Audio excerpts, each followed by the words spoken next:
Hello friends, night டின்னருக்கு வந்து பார்த்திங்கன்னா கதம்ப சட்னி செஞ்சிடலாம் அப்படின்னு சொல்லிட்டு தான் ரெடி பண்ணிகிட்டு இருந்தேன். நான் வந்து ஃப்ரீயாக இருக்கும்போது பூண்டு, வெங்காயம் இதெல்லாமே உரித்து வச்சுருவேங்க.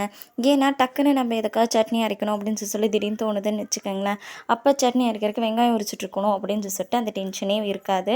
அதே போல் இந்த புதினா, மல்லி இதெல்லாமே ஃப்ரீயாக இருக்கும்போது கிள்ளி வச்சுருவேன். ஃப்ரீயாக இருக்கும் போதுங்கிறத விட நான் வாங்கிட்டு வந்த உடனே அதை கிள்ளி வச்சுருவேன். ஃப்ரெஷ்ஷாக இருக்கும்போது அதை கிள்ளி வைக்கும்போது டக்குன்னு குயிக்காக கிள்ளி வச்சிடுற மாதிரி இருக்கும். அதனால் நான் எப்போவுமே இந்த மாதிரி க்ளீன் பண்ணி எடுத்து வச்சுருவேங்க.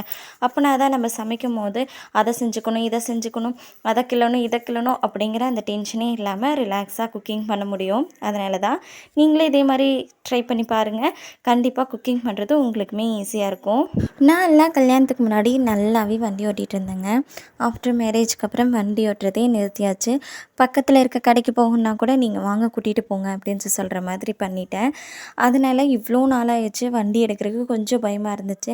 சரி ஏதோ ஒரு கான்ஃபிடென்ட்டில் வண்டி எடுக்கலான்னு எடுத்தால் என் ஹஸ்பண்ட் உன்னால் ஓட்டிட முடியுமா அப்படின்னு சொல்லி கேட்கும்போது நம்மளுக்கு இருக்கிற அந்த கொஞ்சம் நஞ்ச கான்ஃபிடென்ட்டும் போயிடுதுங்க. இந்த மாதிரி நீங்களும் ஃபீல் பண்ணியிருக்கீங்க அப்படின்னா கண்டிப்பாக கமெண்டில் ஷேர் பண்ணுங்கள். எத்தனை பேர் இந்த மாதிரி இருக்கிறாங்கன்னு தெரிஞ்சுக்கலாம்.